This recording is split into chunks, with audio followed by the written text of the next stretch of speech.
good afternoon, and good evening to you, wherever in the world you are. Welcome again to the Full 100. Today is Wednesday, the 6th of April. Wednesday, the 6th of May. They all merge now, don't they? We're in May, I can assure you of that. It is the 6th day of May, and welcome to the Full 100 once again, TFH. Beautiful day today in the UK, very sunny day. We're going to have a very warm end of the week this week. So guys, make the best of it. Those of you with gardens, you can get a little bit now to the parks. Enjoy the weekend, enjoy the heat. Guys, today's show is titled The Four Amigos. As I advised you guys on yesterday's show, we're now going to be focusing on the 4 new hotspots across the world. We've just added 2 onto that. As you know, I called out the UK and the US as the main hotspots way before the national press called them out to be hotspots. The UK didn't want to call themselves hotspots, but I did. None of the TV channels and the news channels in the UK or the newspapers wanted to say we are the hotspots. But guess what? Yes, we were. And if eventually they had to, they're still not even really saying it now. To be honest, they're saying, oh, this morning I heard the UK seems to have surpassed Italy. We passed Italy weeks ago. Not weeks ago, but days ago, literally, like at the beginning of last week, end of April, around about the 27th, 26th of April, we passed Italy. Now, obviously, they've been suppressing the numbers why they think they can say that, but they know the truth. And this is where the truth is told, guys. So we've added another 2 countries to the hotspots, and that's Russia and Brazil. We've called them the 4 Amigos because they all have one thing in common. They're all right-wing countries being run by right-wing ideology. UK, yes, US, Brazil, and Russia now. So we've just added those 2 on. But guys, before I get to the matter of the day, I just wanted to bring you guys up to date with this project, the Full 100, the channel. You know why we started this channel. Those of you who have watched religiously, I thank you all very much. Those of you who have subscribed, I thank you all very much as well. So there are a few things I need you guys to do for me just to get this message out. Let's get tired of the right wing and the fake news just being the ones that go viral. Let's let the truth go viral, guys. So if you're all supporting me and all behind me and all believe in the truth and the truth should replace lies, then come on, guys, help me out here, right? I've got some good news for you guys. That's the first data that I wanted to show you. I'll put it up on the screen, not to worry. Okay, so far, our videos have been viewed. This is the data of the people who have viewed the videos. Now, what I'm appealing to you guys about is, if you notice, we have 88.3% of my viewers are not subscribers. That we need to correct. Thank you to my 11% who do watch. They are subscribers. So of the 100% of people who watch my videos, 88% of you guys are not subscribed. Can you please subscribe and get us there? Please, okay? So when you see this video, if you're not subscribed, it's a very easy process. For those of you who think, oh, it's long. All you got to do is go to YouTube, give your email address, and Bob's your uncle. Subscribe, okay? So thanks for those of you who are watching, 83% of you who are watching. However, we need you guys to subscribe. That's the number there again, okay? So only 11.7% of my watchers are actually subscribers. I need you guys here to subscribe, okay? And the second thing I want to ask you guys to do is to go ahead, and I'm going to put that photo up. Remember, we have this. This was actually started live on this show. Imagine how successful, how proud we'll all be if we achieve this. It was started on this show. So go to my Facebook page and subscribe. Go to, if you want to, not to subscribe, go to my Facebook page, which is Anthony Spencer Facebook, or the Full 100 as Facebook, and look for this petition. It's Give Earth a Yearly Breather. Okay, it's a petition to give Earth a yearly breather. We have 117, I believe, signatures at the moment, but we need more. So please support our causes. All of these causes, none of this is benefiting me personally. Yes, it's giving me something to do, but guess what? I could just as well lie down in my bed all day. This is a half a day's work. mostly when I do this, because it isn't just talking fresh air. I like to bring you guys information. So when I hear information, I research and triple research before I speak to you guys about it. The last thing I want to discuss before we start the show is we're looking for sponsors, guys. I want to take this. As you recall, I told you guys that I've applied for my NUJ, National Union of Journalists pass, which would allow me access to ask questions, would allow me access to request freedom of information stuff that I want to ask authorities and agencies and governments and the likes. So it would be, we want to step this game up. So guys, we're looking for sponsorship. So what I would say to you guys, any of you guys out there, small or large businesses, if you'd like your logo or your company logo, you'd like me to mention something about your company online, live on these videos, we have been viewed by over 3,000 people now. Have a look. So we have had over 3,000 views now. It's not a huge amount, but for a platform that's only been going 3 weeks, our videos have been viewed over 3,000 times. So average that to about 1,000 a week, 1,000 new views a week. Then you're looking at 52,000 views in a year, correct? So anything we put on here, I'm not saying it will help 100%. However, exposure is exposure, isn't it? And these videos are online, and they're going to keep getting watched and keep getting watched and shared and stuff. So any restaurants, any small businesses, mechanics, nurseries, food takeaway shops, cake bakers, little one lady businesses. If you feel like you want to talk about advertising on this platform, then please feel free to get in touch with me. My email address I'll put up as well. Right, guys, without further ado, let's get to it. Now, as I said, today's show is about the four Amigos. The situation is getting very, very drastic in the US, as we all know. The US is in dire trouble at the moment. They keep changing their predictions on how much people they expect to lose. Only a few weeks ago, they thought it'd be about 60,000 by August. Then they revised it to be 60,000 by August. Now they revised it to be 74,000, and they're already by August. And we're just in May, and they're already at 72,000 today.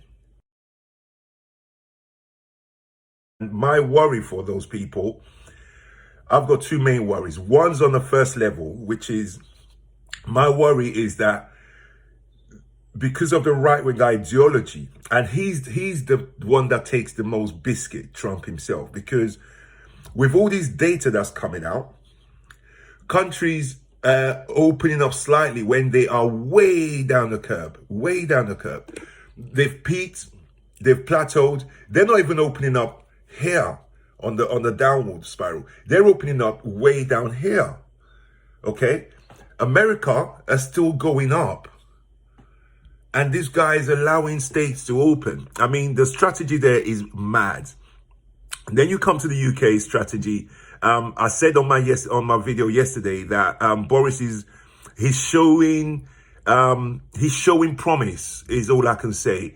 Although I've bunched him with these four, he belongs with these four. He does, because our responses, you'll see from our videos why I bunched them together. His responses right through, and his government's response has been poor, terrible. Like they're dealing with Brexit, but this ain't Brexit, So, but since he's had the coronavirus and come out of hospital, I've seen a changed man, and we're watching. But he still belongs with these four. As for Brazil, he had the same attitude like the other two I just mentioned, Boris and Trump. Bolsonaro had the same attitude, went around shaking hands, didn't take this seriously, thought they could beat it, thought it didn't concern the country. 2 weeks ago, at the beginning of last week, I called out their numbers. When I called what was going on over there, and I said to keep an eye on this guy, because his behavior, although their numbers was very low at the time, and people challenged me to say, what do you mean? Those numbers are low. So clearly your principle isn't correct. But there wasn't testing being done. And even now, they're still not testing to that capacity yet because of the leader they have. Because if he believed it, then he would have put more money into testing. He would have put more money into making sure that the measures are in place, the PPEs and all of that. He's not doing any of that because he's not listening to none of that. He just wants to move on. You'll see from the videos. So again, he had the same attitude like the other two, batting this off and thinking this is nothing. Now to Putin. Putin is the worst of them, in a way. Trump is the worst of one to one level, and Putin is the worst on the other scale of it, because Putin's denial was up until recent, very recent. He didn't think it was anything to do with them. He was marching around with no protection, no mask, shaking hands and everything, and literally he probably thought Russia was too tough of a country for that to happen. But again, that's right-wing madness, to think that's all stuff. So those 4 countries are now paying the price, okay? So I'm going to kick off with videos of the 3 countries. I'm going to show videos of the 4 countries, the 4 rulers, and how they started their journey. Take a look. Within the next 12 weeks, and I'm absolutely confident that we can send a coronavirus packing in this country. Now, what was interesting is that when Whitty and Valance were asked about this, they didn't back him up specifically on the timings, and you'd understand that because they are scientists, so they deal with certainty. But it doesn't stop a lot of the front pages today shouting 12 weeks from the rooftops. And where does 12 weeks take us?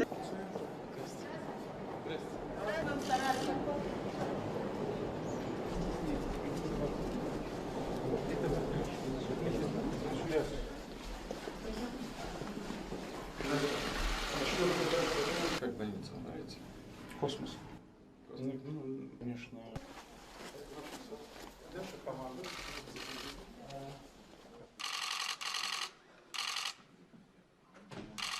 Что же она не одевается?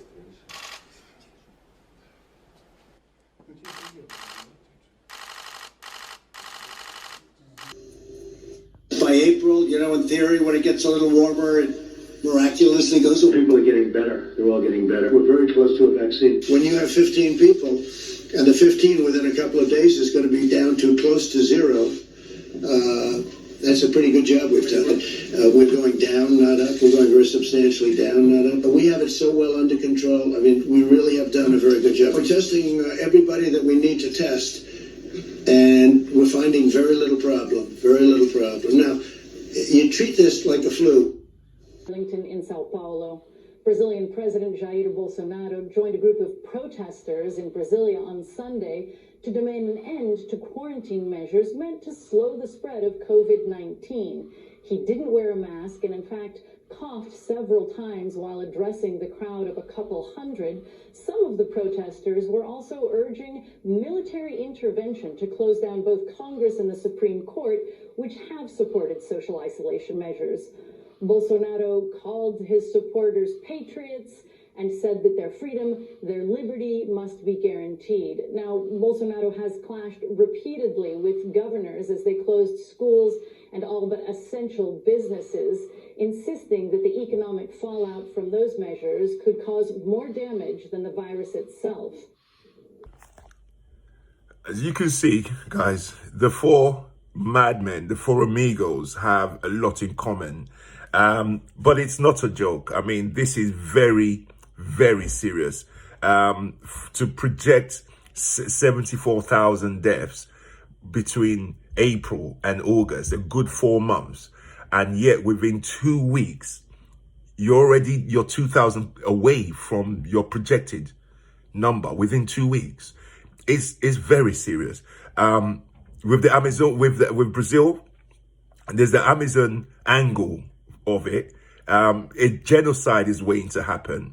I'm glad that the attention is being drawn to the international community.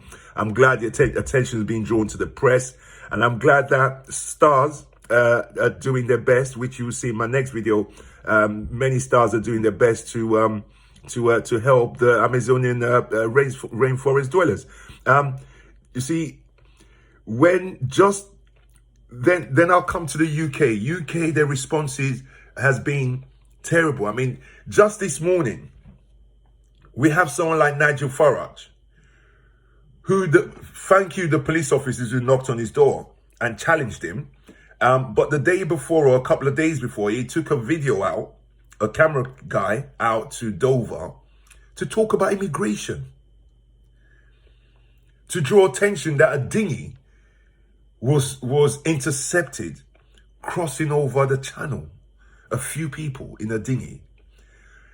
In the scale of our nurses who are dying, in light of our healthcare workers who are dying in droves, in light of these ethnic people, immigrants, he's gone to the border, he's gone to our shows in Dover to draw attention to immigration, to maybe 4 or 5 people who skipped and were intercepted. You think this is now your time to speak up about immigration, about how we're keeping our eyes on COVID-19 and we're not watching our shores. This is your duty for the country, yeah? The only reason he has the balls to do that, my friends, is because he knows Boris Johnson's ideology to his are not that far apart. They probably condone that. Rather than the Prime Minister standing up and saying, what the hell are you doing going to the... Get yourself back indoors, okay? And go on Thursday, go and applaud all the immigrants who have died trying to save our people. Applaud all the immigrants who are still putting their lives at risk. Get back in your house. What the hell are you doing at Dover?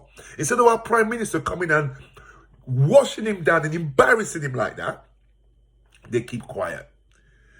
So, you see, when there's a lack of focus, I'm going to get to Russia last. I've done US and I've done Brazil, the Amazon, the US and all the deaths, and I'm now doing us. The 3 concerns I have with those 3 is their policies, unfortunately, is going to cost more lives to people who don't look like them. Do you get my meaning? You got US. Right now, 1 in every 4 deaths. I actually got a statistic. Right.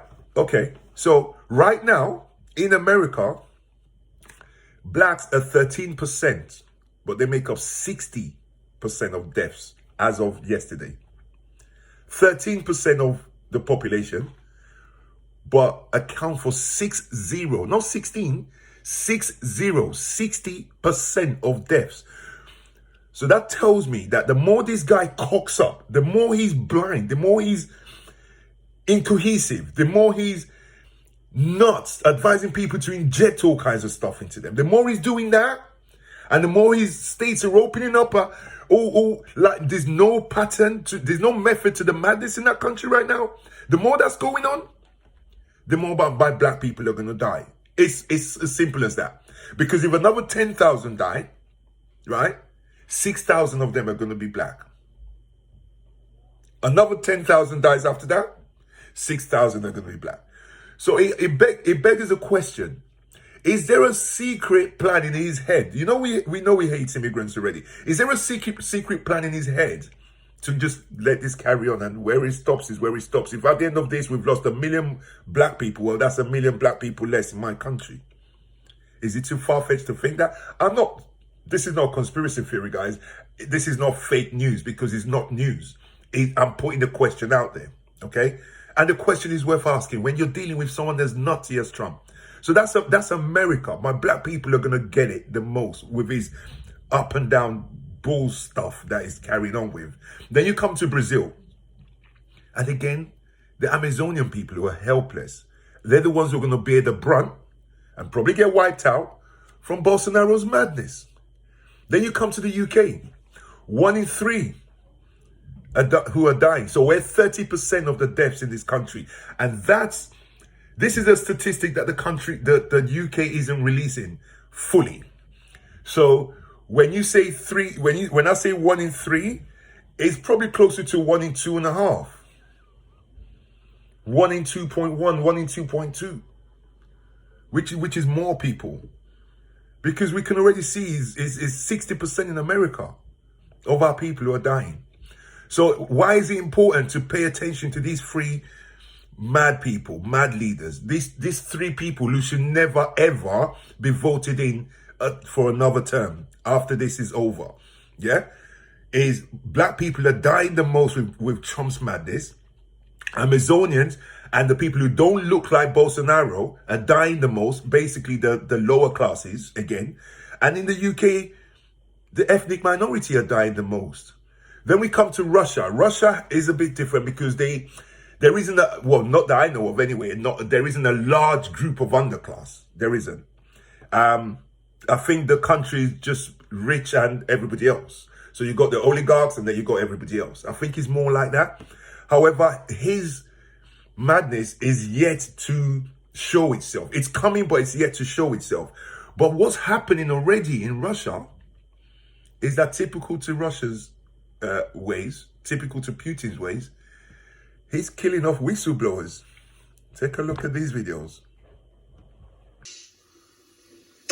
So 3 healthcare workers in Russia have mysteriously fallen out of hospital windows over the past 2 weeks. 2 of them are dead. 1 remains hospitalized, badly hurt. And there are investigations underway in all 3 cases. Why did this happen? CNN's Matthew Chance reports.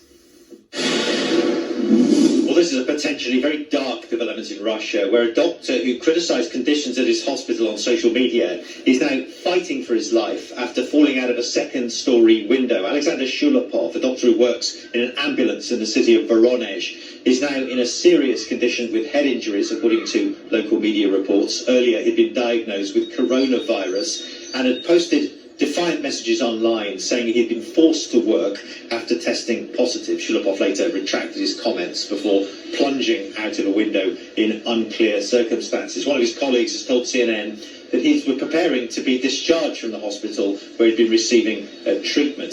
What's provoking so much speculation on social media is that this is the 3rd Russian doctor who's mysteriously fallen out of a window in recent weeks. Earlier this month, the doctor in the Siberian city of Krasnoyarsk died of her injuries after falling during a meeting with local health officials. Local media said the doctor had opposed the changing of her hospital into a coronavirus facility because of lack of protective gear, although the regional health department has issued a statement denying that.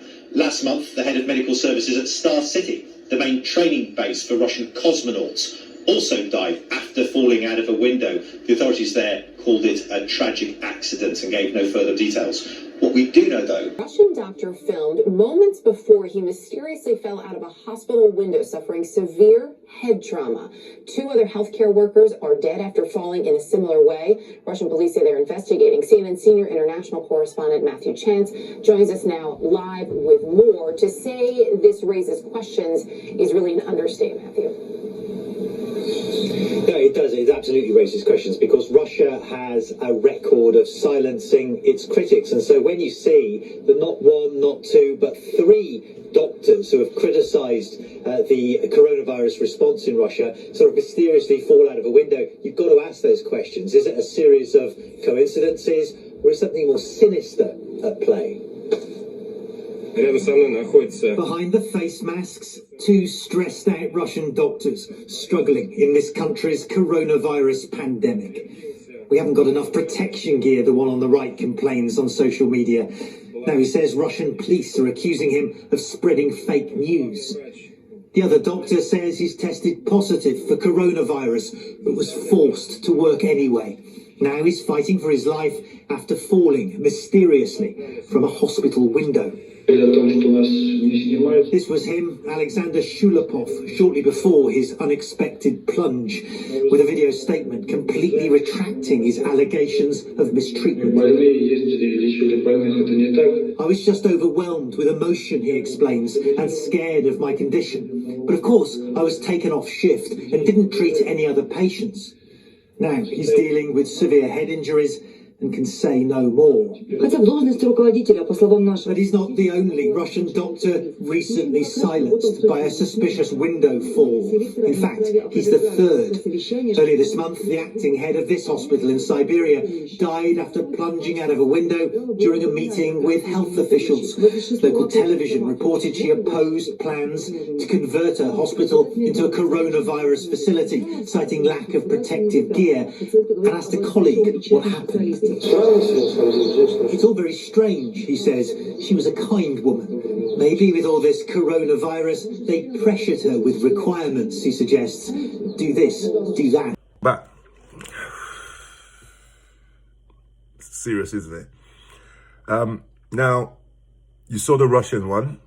I don't know how they got hold of this, but this is why, guys, I told you guys, CNN is a channel I trust with my life. Not blindly though, guys, yeah? Because everyone makes mistakes, right? But CNN would not, you see, even earlier, they was telling us why they have stuck to one, Johns Hopkins University. They've been putting out numbers of worldwide numbers, and CNN has used them only. And they were explaining why they were just this morning. And they were saying that how they like to use the same source. So they don't want to compare apples to pears, isn't it? So soon as they started with Johns Hopkins University data, statistics, they're sticking with that the whole way through. And basically, expect more of this from Russia. I mean, Russia's come into the mix. I told you guys yesterday, when I think of Putin, it makes me want to arm myself. If you follow World Matters, you know that Putin is not a joke. He's a serious person. Coming from where I come from, we know a serious man when we see one. And just expect more of this. I just feel sorry for that country. And I'll tell you something else. I'm going to give you the numbers. At the end of this, I'm going to give you the numbers for all these countries, yeah? Of all 4 countries, obviously, I don't believe the UK's number. So I'm going to give you my number of the UK's death. And we'll see at the end and compare notes and see who's closer to it. However, Russia's number, I don't even know what to do with it. So I'm just going to give you the numbers that they've put out. However, please don't trust that number. None at all. Because I think Russia's number, because of how he played it at the beginning, whereas Trump couldn't hide his mistake and Johns Hopkins University was churning out numbers, CNN was churning out numbers, all these other organizations were churning out numbers because the society is open. So he couldn't get away with the cock-up, the fallout from his behavior. However, Putin, who has a seal on his country, has the capacity to sit down on those numbers. And if you look like you're the person that's going to sell him out or whistleblow on the numbers, then you probably were going to commit suicide the next day by falling out of a window, if you get what I mean. All right. So, however, guys, let me move on to America, because disturbing news came out of America yesterday that this guy is shutting down his task force, his corona task force. So the task force that he put together, who he continuously contradicted. He said one thing. They said, no, it's not that way. They come back to the podium and say the right thing. I'm guessing he's fed up of them contradicting him now. They're the same people he was turning around to and saying, remember I suggested to you about sunlight? Remember we heard sunlight can kill this thing? Remember I suggested to you about putting sunlight inside the body or a UV light? Do you remember that? Yeah, maybe we should look into it. Do you remember I also suggested about disinfecting? They said disinfectant kills it within minutes, right, on surfaces, right? Remember I suggested to you maybe we can think about drinking it or maybe injecting it? Do you remember that? And the poor people didn't know where to look. The poor doctors, top of the range doctors, had to listen to this guy say that and point to them like to say, you remember I said that to you and suggested that way. And because he's your boss, you have to say, oh, okay, yeah, we'll look into it. Yeah, right? It's not a joke. I mean, I want to laugh, but it's not. But he's disbanding the task force at the end of this month, when they're still getting 2,000 deaths a day. When they've lost more people, when they hit 60,000, they had lost more people in in coronavirus than they lost in the Vietnam War. And you know what the Vietnam War is like for an American and their psyche, especially the older ones. The younger ones today, they don't care about it. But if you're from my generation, born in 1967, and you're paying attention to stuff from like the late 70s, 80s, 90s, all you hear about is Vietnam War. We don't want another Vietnam War. We don't want to go back to Vietnam. No. Now he's overseen a virus that's killed more than any war they've ever lost people in. They lost more people in the Vietnam War than any other war. And he's disbanding the task force. Now, why would you do that? Why would you do that? Take another look at this. Take a look at this video. Multiple reports tonight once again showed this administration's attempt to resist lawful oversight and its contempt for whistleblowers and independent inspector generals. First, regarding the coronavirus task force, it appears the president wants to end it. They're talking about ending the task force in the middle of the pandemic. The cases are still rising. They rose by at least 1,938 today, in fact, but they want to dissolve the task force. The president confirmed it while on a trip to a mask-making factory in Arizona today. The vice president says this should happen around Memorial Day, which is 20 days from now. Asked why he would end the task force now, this is how the president responded. With the doctors saying that there might be a recurrence of coronavirus in the fall, can you just explain why is now the time to wind down that task force? Well, because we can't keep our country closed for the next 5 years. You know, you could say there might be a recurrence, and there might be, and most doctors or some doctors say that it will happen, and it'll be a flame, and we're going to put the flame out. We've learned a lot. So just keeping them honest here, no one has said close the country for 5 years. That's just a complete exaggeration. The president is admitting the crisis is not going away, but he is certainly trying to downplay the potential risk, saying it'll be a flame and that they've learned a lot and they can just quickly put it out. Why end the task force, though? The hub of the federal response. Yes, the president embarrassed himself in the country when he last took questions with the task force, suggesting injecting disinfectant into people. And yes, he lied about saying that, but that's no reason to stop having the task force and its scientists brief the public. It seems like they don't want their fingerprints on this. It seems like the federal government, the administration, is trying to pass the buck, pass the responsibility onto the states, onto mayors, onto governors, to anyone other than themselves, so that they won't take the blame come election time. So that's one story tonight, where the White House is closing down the one place you can sort of rely on from the government for reliable information, at least from the scientists, from Dr. Fauci and Dr. Birx. We mentioned there were multiple political angles that we're covering tonight. The other comes in the form of a whistleblower lawsuit, which alleges a former top health official in Health and Human Services was fired. The lawsuit alleges that Richard Bright's early warnings about the virus were mostly ignored. Also, that he was removed because he fought against the use of an anti-malarial drug, one that a VA study has since shown increases the likelihood of death and has no benefits. Incidentally, at Fox's town hall on Sunday, President Trump still insists the drug has saved lives, again, in the middle of a pandemic. Bright's lawsuit also says he was pressured to give federal money to a pharmaceutical buddy of the president's son-in-law, Jared Kushner. There's no allegation that Kushner knew about this alleged pressure. But the Washington Post is reporting that his shadow task force, the one that will continue to operate even as the official White House one closes shop, the one with the scientists on it, has dropped the ball on procuring medical supplies, largely because he's promoted his friends and associates, many of whom have no experience. And these breaking stories are all taking place as new modeling projects deaths will almost double because we are beginning to reopen the country. Also, as he's preventing officials like Dr. Anthony Fauci from testifying before Democratic-led committees in the House. Again, the recurring theme here is that any information that's unfavorable to the president's re-election campaign is on lockdown tonight, which is not surprising coming from a president who once said this. Dr. Fauci said earlier this week that the lag in testing was, in fact, a failing. Do you take responsibility for that? And when can you guarantee that every single American who needs a test will be able to have a test? What's the date of that? Yeah, no, I don't take responsibility at all. Welcome back. Right. Now, why would you disband? You know, his reasoning was it's like he wants to It's like if he shuts it down, it will go away. It's like he wants to say, all right, enough scene here now. Let's pack up. Let's all leave.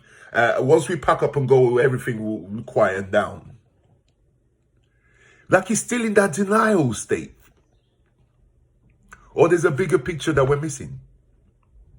But why would you shut down and disband? Just like he did the Obama team, the team that Obama put in the White House to fight pandemics such as this. After the Ebola situation and his speech in 2014, the fantastic president, I just wish he was the one in power right now, because so many more lives across the world, because people are watching Trump and behaving accordingly. Not just people in America, but all doubters. People who doubt stuff are looking at him and thinking, yeah, see, he knows what he's talking about. But the team Obama put together in the White House to fight things like this guy's expanded it. Now he's seen a crisis that he laughed off. Talk about 15 and we're going to go down. And then we won't have nothing. By April, this will be finished. By April, you're at 60,000 dead. Right? And instead of ramping up your efforts, instead of changing the course of nature, yeah, that you started the ball rolling because of your decisions, nature's going to take a certain course and take enough more lives, lots more lives than what it should have taken. Now, instead of erasing your error or doing over your errors so that life can be better, so that things can have a better outcome, you're making more blunders. You're shutting down the agency that was advising you. So now the House of Republicans, the House of Representatives, I beg your pardon, which is the lower house, so it's like the House of Commons, yeah?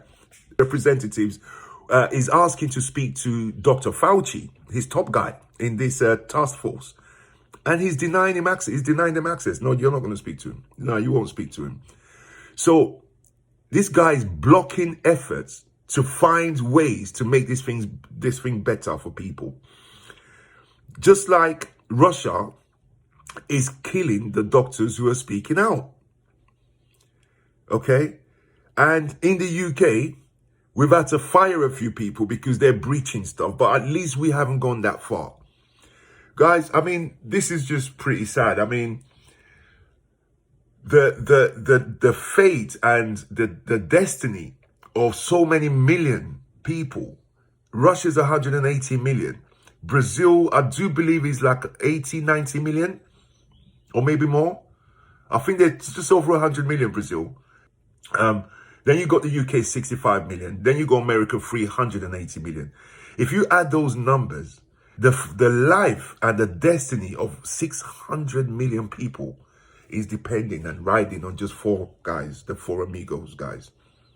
Think about it. When I spoke about yesterday about I want to see anybody who thinks they should be voting a right-wing government in any country you live in, after this situation, you need your head checked. You know what we need to do? We need to leave out. We need a world where it's all left-wing governments running it at one given time. Okay? Because we've had it the other way around before. We've had all the main countries be right-wing, be conservative or Tory or Republic. You know, Germany, a couple of chancellors back, Germany had a right-wing guy. We had a right-wing guy. So we've had right-wing governments running the world, but we've never actually had left-wing governments like New Zealand's left-wing, Canada's left-wing. If we were to vote in the Labour Party here and the US has Joe Biden win in November, Germany still has the left-wing government. All the major countries need to be left-wing at one given period, like a 3, 4, 5 year period where policies favorable to man can be achieved. But more importantly, what I want us to do after this corona situation is to teach right-wing thinking, right-wing leaning politicians that they need to change their ways to be re-elected. If you ever want to be re-elected again, if you ever want to be handed power again, you got to shift from the right wing, this is the center, and go slightly to the left of center. Slightly to the left of center, my people. If they can't prove their credentials, it's slightly Even from center to slightly left of center, in that gap somewhere, which is where Tony Blair was, which is he took Labour to center left. Now, what David Cameron was talking about doing was bringing Tories from the right to the center right. But what we have to tell the right-wing government or right-wing aspiring politicians is, you want our votes? Let me hear your policies, and we can check your policies off against that list of right, left, or center, or left of center. We don't want right of center. Anything right from the center, we're not interested. You're either center, dead on center, or you're slightly left of center, people. And I'll keep you guys posted on this. Because these four guys, these four rulers have the same traits, guys. Let me call out some of their traits. Every one of these called or claims that their country can handle this. Every one of them, including Boris. Boris didn't take this seriously. Boris was walking about shaking hands. And what happened? He caught coronavirus. Now, the first left-wing leaders and rulers that I saw, even the Chinese President Xi, when I saw him out and about, when this thing was flying high, the guy wore a mask. Trump had a rally yesterday. He had a rally yesterday in Arizona. Right? He went to a factory. Everyone was wearing masks. He wore a goggle. They asked him, why are you wearing a goggle? Everyone's wearing a mask. Oh, I didn't think I need it. This is a mask factory, right? Oh, it's a mask factory. But I didn't think I need it. So you don't think you need a mask in Corona, where you're visiting a factory that's producing masks. But yeah, you wear a goggle. Wow. So every one of these guys claimed that the country had it. All of them, each one of them went about shaking hands to prove a point. Okay, one of them Boris fell flat on his face for that, nearly lost his life. None of them care for the masses, guys. Not one of them care for the masses, with a caveat, which is Boris Johnson, which is when he came out of hospital, which is when he saw the light. So there's a before hospital for Boris and there's an after hospital for Boris. And I can see the after hospital for Boris. I can see it clear as day because he's more measured in his approach. He's more sensible in his approach. He's like the right-wing ideologies escaped him a little bit, like he's shifted it to the side a little. This is serious, man. Let me deal with this, yeah? None of them took it seriously, okay? None of them, okay? Now, none of them, more importantly, not a single one of them's got empathy. I mean, you heard the Brazilian Prime Minister say, what do you want me to do? Yeah, so 7,000 are now dead. Yeah, so what do you want me to do? So if you can't do nothing, who else in that country should that responsibility go to? I mean, that's a complete lack of empathy. Trump was asked yesterday why he's going to the rally. Does he not worry? Does he have a message for the 60,000 out, over nearly 70? At that point, 70,000 that died like yesterday. They're now at 72, 73. And he said, well, we pray for all of them, but we can assure them that when this is over, we'll have a great economy. Yeah, I'm not lying. We can assure them we'll have a great economy. So then the guy came back, they cut from the interview and they cut back to the studio, and the person, Don Lemon, who's an anchor for CNN, looked at the camera and said, you're going to tell the bereaved families that although you pray for them, that they should look forward to a better economy at the end of this? That's your empathetic message? Guys, none of these people have empathy. They'll only have empathy when they lose their family members. And even then, it's hard to find these people. It's hard to imagine them even feeling bad about it. It's all about divert the blame, divert all of that away from them, right? So none of them have empathy, guys. I'm going to play a little video regarding Trump from Piers Morgan, which Piers Morgan is as racist as they come. Yes, I've said it on there. Piers Morgan is racist, even though none of the other national press like to admit it. Piers Morgan is racist through and through. He manages the Daily Mail. The Daily Mail is the most racist paper in the UK. But listen to what he said to Trump. Making it about yourself and make it about the American people and show that you care about them over yourself, you will win. And conversely, you will lose the election in November if you continue to make it about yourself, continue playing silly politics, continue targeting Democrat governors because that suits you for your electoral purposes. None of that matters.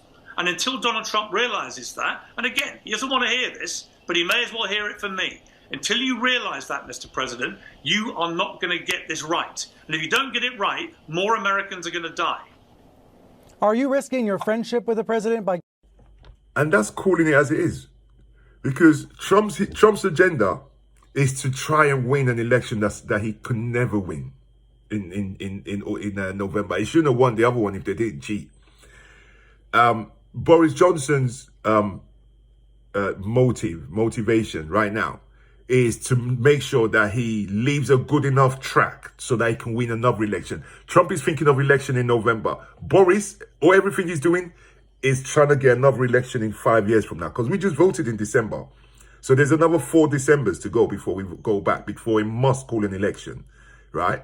So, like, that's where his mind's at. Oh, they're going to judge me. Oh, things are going so badly. Don't let this. So he's thinking of himself, just like Trump is thinking of himself, right? Bolsonaro, he's thinking of being great.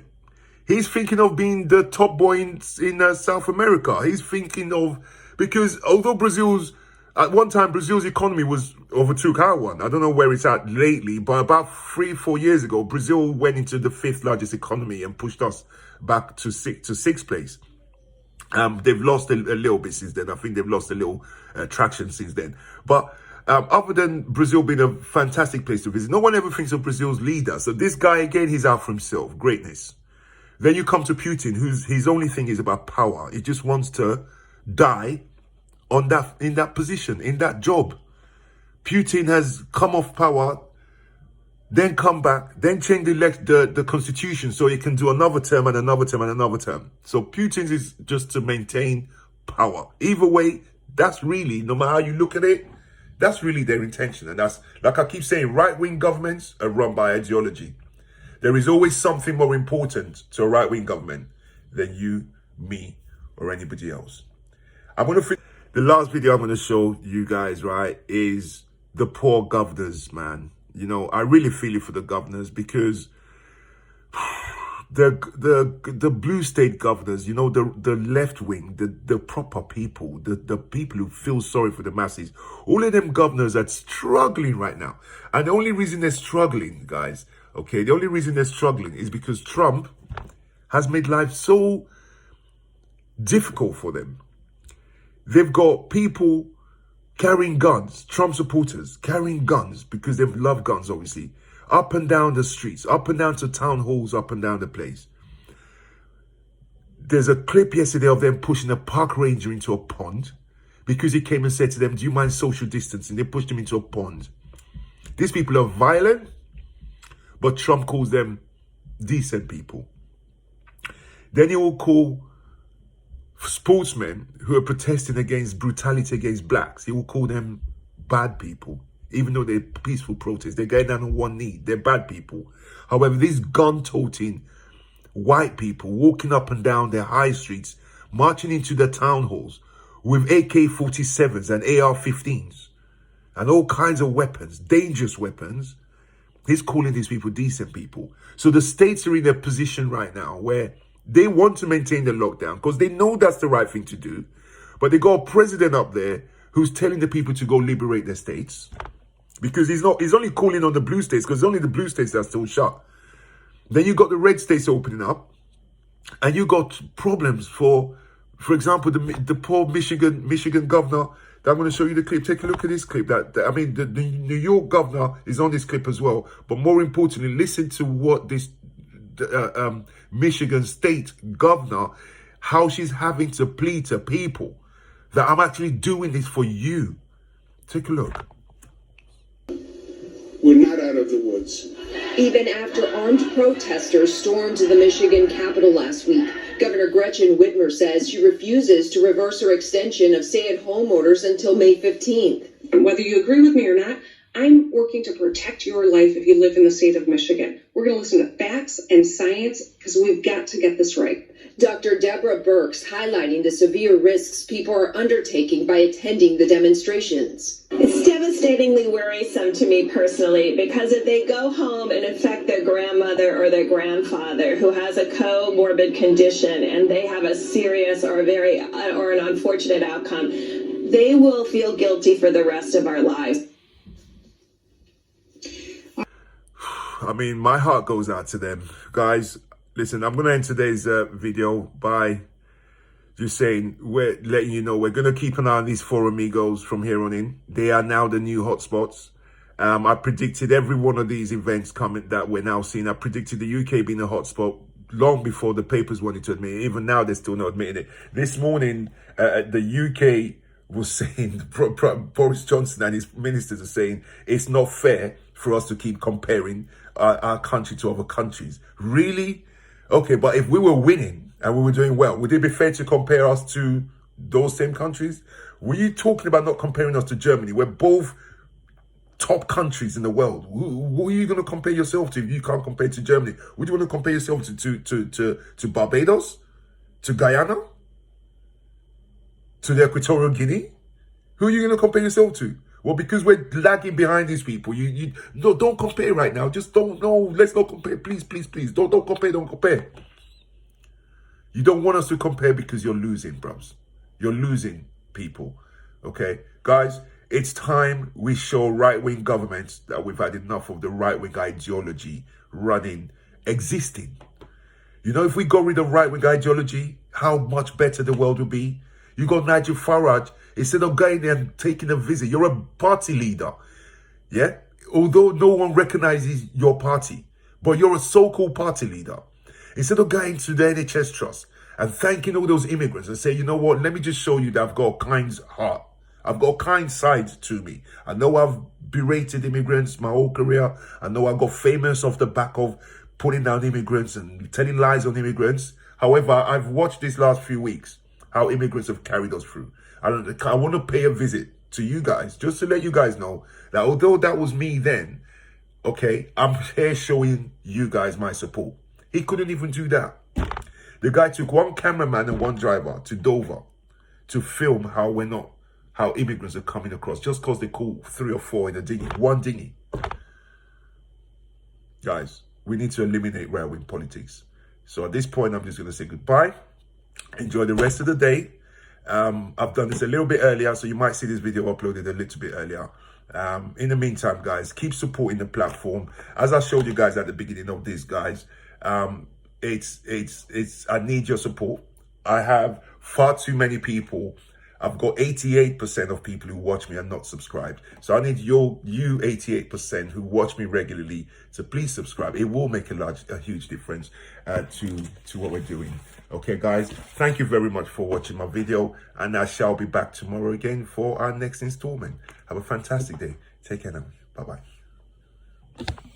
Welcome back. Brazil is seeing an explosion of coronavirus deaths, and it's the latest country to pass a grim milestone of more than 100,000 confirmed cases. In the Brazilian Amazon, in the city of Manaus, the virus has proven especially cruel.